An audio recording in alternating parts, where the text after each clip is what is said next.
अगर मैं 7 करोड़ में बिक गया तो भानु जी के पास तो अरबों रुपए हैं, वो क्यों नहीं हमको खरीद लिया अगर हम बेचा रहे थे तो। भानु जी के अपने मन का उपज है, जो आदमी भ्रष्ट रहेगा उसको दिमाग में भ्रष्टाचार दौड़ता रहेगा। के साथ कह सकता हूं कि हम जेल जा सकते हैं, मारे जा सकते हैं, लेकिन कभी हम जनता के साथ गद्दारी नहीं कर सकते। भाई भानु जी बड़े आदमी के बेटा थे और वो भी तो राजे थे, राजा हैं। अब राजा का बेटा और एक गरीब का बेटा में अंतर पड़ेगा जोड़ा भाग में। जोड़ भाग हम नहीं कर रहे हैं। इस बार भवनाथपुर की जनता उनको 60,000 वोटों से हराएगी, इतना। मैं बिट्टू सिंह और आप देख रहे हैं बेखौफ गढ़वा न्यूज।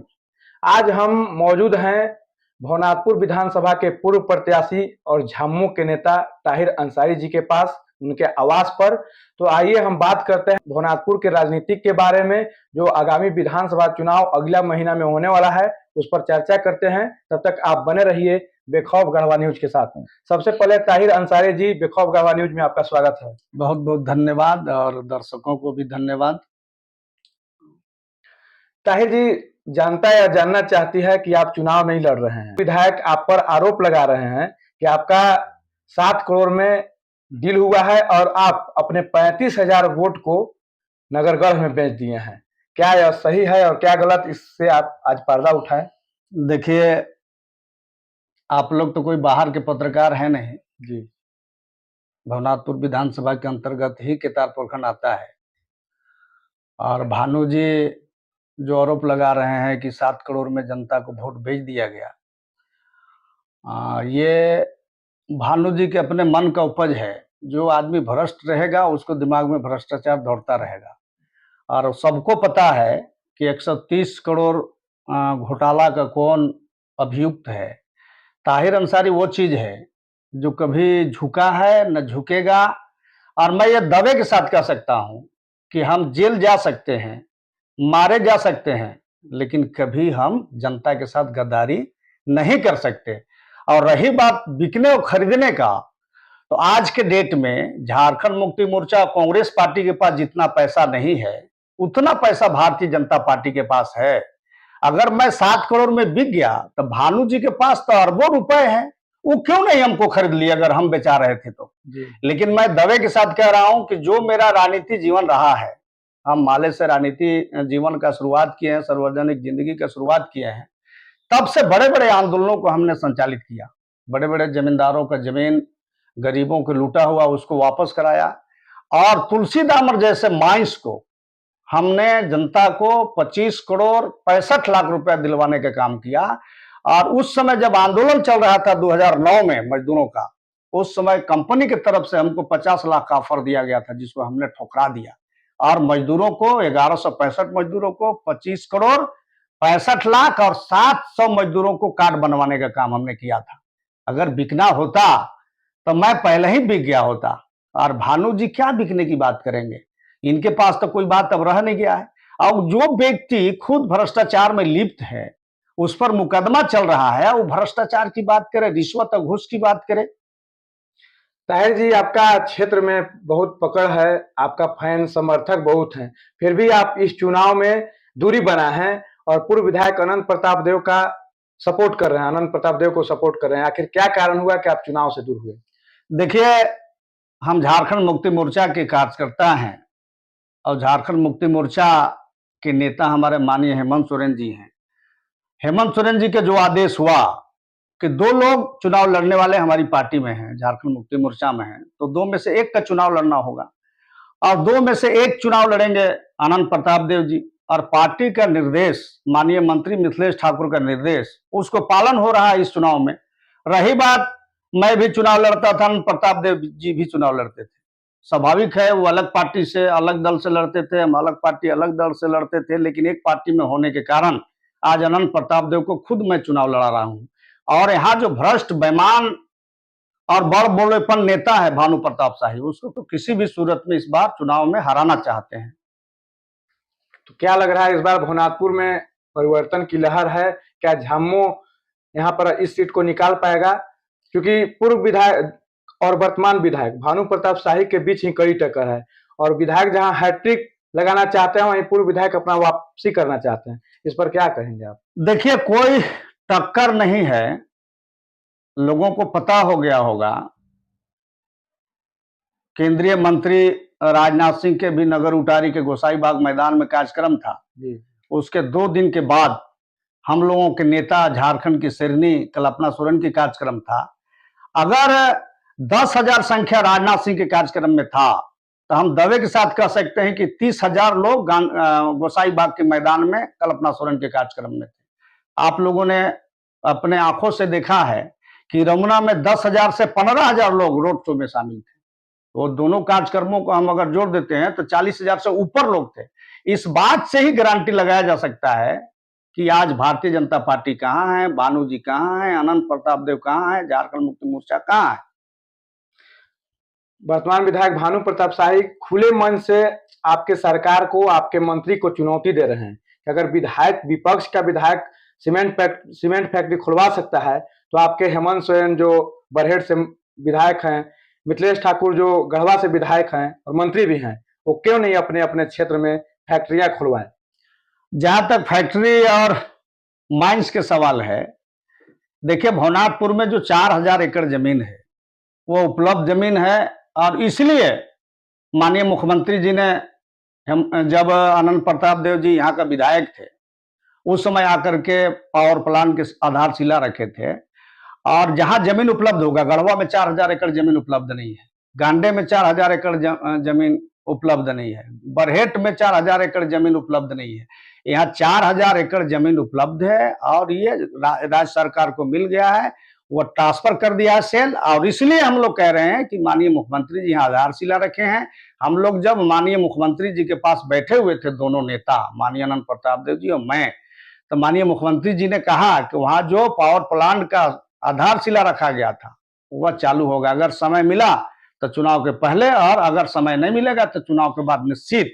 और रही बात झारखंड मुक्ति मोर्चा गठबंधन की सरकार को, तो गढ़वा विधानसभा में जो माननीय मंत्री मिथिलेश ठाकुर ने काम किया है, उस सपना में भी भानु जी नहीं सोच सकते हैं। आजादी के बाद पहला नेता गढ़वा में आया जो इस तरह के विकास के मामले में सबसे ऊंचा पायदान पर गढ़वा को ले गया। हमारा गढ़वा जिला बहुत पिछड़ापन था और वो पिछड़ापन में गिना जाता था और गढ़वा आज 1 नंबर में गिना जाएगा। और आज जो भी विकास के कार्य हुए हैं गढ़वा विधानसभा में, हमको नहीं लगता है कि उसको हम लोग गिनती कर पाएंगे। अगर गिनती करने लगेंगे तो एक दिन लग जाएगा, 12 घंटा लग जाएगा। ताहिर जी, मंत्री आपके गढ़वा के हैं, आपका विधानसभा भवनाथपुर जो है बगल में है, लेकिन मंत्री आपके पार्टी के हैं, आपके सरकार में हैं, फिर भी भवनाथपुर में उनका कोई कार्यक्रम नहीं हुआ, कोई काम नहीं हुआ, आखिर क्यों? ना, कैसे काम तो हो रहा है। जैसे अब मान लीजिए पीएचडी से जो काम हो रहे हैं, जल नल योजना, उन्हीं का विभाग का काम है। जब भी अवसर मिलता है उनको, जब भी समय मिलता है, वो भवनाथपुर में कार्यक्रम भी देते हैं। और यहाँ के कामों में आज जितने भी सड़क, मुख्यमंत्री सड़क योजना, पुल, ये सब आ रहा है, आज माननीय मंत्री मिथिलेश ठाकुर का ही देन है कि भवनाथपुर में सड़कें बन रहे हैं। तो जो भी काम हुए हैं वो माननीय मंत्री मिथिलेश ठाकुर के पहल पर ही और माननीय मुख्यमंत्री के सहयोग से ही हो रहा है। आज भानु जी विधायक हैं यहाँ के, जो भी विधायक रहता है नारियल वह फोड़ता है। जिस काम को हम लोगों ने माननीय मुख्यमंत्री जी से शिलान्यास करवाया, आधारशिला रखवाया, उसको जाकर के वो भूमि पूजन नाम देते हैं, जाकर के भूमि पूजन करते हैं। तो विधायक जी विकास के नाटक कर रहे हैं, लेकिन सारा काम राज्य सरकार। आप बताइए, यहाँ 48 लाख झारखंड के महिलाओं को मैया सम्मान के जरिए जोड़ करके उनको आर्थिक रूप से मजबूत करने का काम किया है, उनको सम्मान देने का काम किया है। और मुख्यमंत्री ने कहा है कि 136 करोड़ लाख रुपया जो केंद्र सरकार के पास पैसा है, अगर वो पैसा मोदी जी दे देते हैं तो हम 2,000 रुपया महीना मैया सम्मान में देने का काम करेंगे। अभी कल घोषणा पत्र भाजपा ने जारी किया है कि महिलाओं को, 18 से 60 वर्ष की महिलाओं को गोगो दीदी योजना के तहत 2100 रुपया देंगे और उसका फॉर्म भी शायद भरवाना शुरू हो गया है। इस पर क्या कहेंगे आप? इसका नाम गोगो योजना है। तो मोदी जी और अमित शाह जी, भारतीय जनता पार्टी 2014 में भी यह घोषणा किए थे कि जब हमारी सरकार बनेगी तो हर परिवार को 15 लाख देंगे और साल में 2 करोड़ बेरोजगारों को रोजगार देंगे। क्या 15 लाख लोगों को खाते में आया? क्या 2 करोड़ साल में रोजगार लोगों को मिला? तो ये सीधे सीधे जो है से ये चुनावी सबगुफा है, ये चुनावी घोषणा पत्र है और चुनावी घोषणा पत्र में ही तब्दील होगा।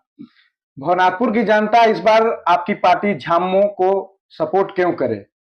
कौन मुद्दा आप लेकर आए हैं? क्योंकि पावर प्लांट का शिलान्यास वर्तमान जो सीएम हैं वो 2014 में कर चुके हैं, आज अधूरा है। और आप लोगों का इस बार का क्या मुद्दा होगा? क्या अब की बार आपका सरकार बनता है तो पावर प्लांट का काम शुरू होगा? देखिए, भवनाथपुर विधानसभा में सभी प्रखंडों में, सभी पंचायतों में, ये 9 प्रखंड का विधानसभा है, 82 पंचायत का विधानसभा है, 502 बूथ है इस विधानसभा में। सबसे बड़ा जो समस्या है वो पलायन का है, और जब यहाँ कल कारखाना लगेंगे तबे जाकर के पलायन रुकेगा। और मैं दावे के साथ कह सकता हूं कि ये जो 4000 एकड़ जमीन है, अगर इसमें पावर प्लांट खुल गया तो यहाँ के जो बेरोजगार नौजवान है, आधा समस्या का समाधान भवनाथपुर में हो जाएगा। और यहाँ बेरोजगारी के साथ साथ सड़क अभी भी अधूरा है, यहाँ स्वास्थ्य की सुविधा नहीं है, डॉक्टर नहीं है। तो ये सारा चीज यहाँ ये मुद्दा है, सड़क की मुद्दा है, सिंचाई की मुद्दा है, स्वास्थ्य का मुद्दा है। शिक्षा के क्षेत्र में आप जाइएगा, बहुत सा स्कूल कॉलेज, उसमें वो भवन है तो उसका हाता नहीं है, तब बाथरूम ठीक नहीं है, तो शौचालय ठीक नहीं है। तो ये सारा मुद्दा है, स्वास्थ्य, शिक्षा, सिंचाई का, सड़क का, पलायन का। और इन मुद्दों पर हम लोग इस बार जनता से वोट मांग रहे हैं, और जनता इस बार हम लोगों को अगर आशीर्वाद दिया तो ये जो समस्याएं हैं, जो सवाल आते हैं, वो समाधान हम लोग करेंगे। नेता के सटने से वोट नहीं सड़ता है, ये हम नहीं, वर्तमान विधायक भानु प्रताप शाही कहते हैं। और उदाहरण देते हैं मायावती और अखिलेश सिंह यादव का, जो उन लोग गठबंधन करके चुनाव लड़े थे और उसमें उनको शिकस्त मिली थी। तो इस पर आप अपने हिसाब से क्या कहना चाहेंगे? देखिए, अखिलेश जी और बहन मायावती जी, उत्तर प्रदेश के लेवल पर, राज्य के लेवल पर उनका समझौता था। मेरा राज्य का लेवल पर समझौता नहीं है, वो दूसरी पार्टी के लोग थे। आज हम लोग दोनों एक ही पार्टी में हो गए हैं, और समझौता नहीं, हम जब एक ही पार्टी के दोनों हैं तो हमारे समर्थक, हमारे कार्यकर्ता, हमारे वोटर सब झारखंड मुक्ति मोर्चा के हैं। इसलिए यहाँ हम लोग दोनों एक साथ आए, वो सक्सेस होगा। और हम 30 साल राजनीति किए हैं जनता में, जब भी मैं चुनाव लड़ा हूं तब भी लगातार मेरा वोट प्रतिशत बढ़ा है। आप अगर उसको उठा के देखें, भाई हम 2004 में चुनाव लड़े माले से, 23,000 वोट लाए। 9 में चुनाव लड़े, उसमें आपको 23,000 वोट आया। इसके बाद बहुजन समाज पार्टी से मैं जेल में रहते हुए 14 के चुनाव लड़ा, 47,000 वोट आया। फिर 2019 में हमारी पत्नी चुनाव लड़ी, लगभग 57,900 वोट आया, यानी 58,000। लगातार हमारा वोट बढ़ रहा है। बहुजन से हम लड़े थे। तो ये ऐसा नहीं है कि बाकी लोग जो राजनीति करते हैं, जनता में काम करते हैं, कार्यकर्ताओं में काम करते हैं, उनके अपेक्षा हमारा अलग काम करने का तरीका है। हमारे जो कार्यकर्ता हैं, हमारे जो समर्थक हैं, 5 साल उनका जो रोजमर्रे का काम रहता है, उनको मान सम्मान स्वाभिमान का ख्याल रखना होता है, हम लगातार रखते हैं। चुनाव भले हम हार गए हों, लेकिन लोगों को आज नहीं लगता, हमारे समर्थकों को, हमारे कार्यकर्ताओं को, कि ताहिर अंसारी यहाँ का विधायक नहीं है। जनता का काम होता है और हम काम पर भरोसा करते हैं। 55-58 आपका और पूर्व विधायक का 53,000, कुल मिलाकर हुआ 1,11,000। लेकिन आप लोग कई जगह वायरल वीडियो है, या विधायक जी भी बोलते हैं मन से कि इन लोग को जोड़ पड़े हैं तो कैसे 1,15,000 हो गया। अरे भाई, भानु जी बड़े आदमी के बेटा थे, और वो भी तो राजे थे, राजा हैं। अब राजा का बेटा और एक गरीब का बेटा में अंतर पड़ेगा जोड़ा भाग में ना, लेकिन बहुत जोड़ भाग हम नहीं कर रहे हैं। इस बार भवनाथपुर की जनता उनको 60,000 वोटों से हराएगी, इतना हम जान रहे हैं। तो ये थे भवनाथपुर के पूर्व विधायक प्रत्याशी ताहिर अंसारी जी, अभी वर्तमान में झामू से हैं, और इस बार चुनाव नहीं लड़ रहे हैं, बल्कि पूर्व विधायक अनंत प्रताप देव के साथ मिलकर इन लोग भवनाथपुर में झामू का झंडा गाड़ने की प्रयास कर रहे हैं। तो आप देखिए बेखौफ गढ़वा न्यूज की रिपोर्ट।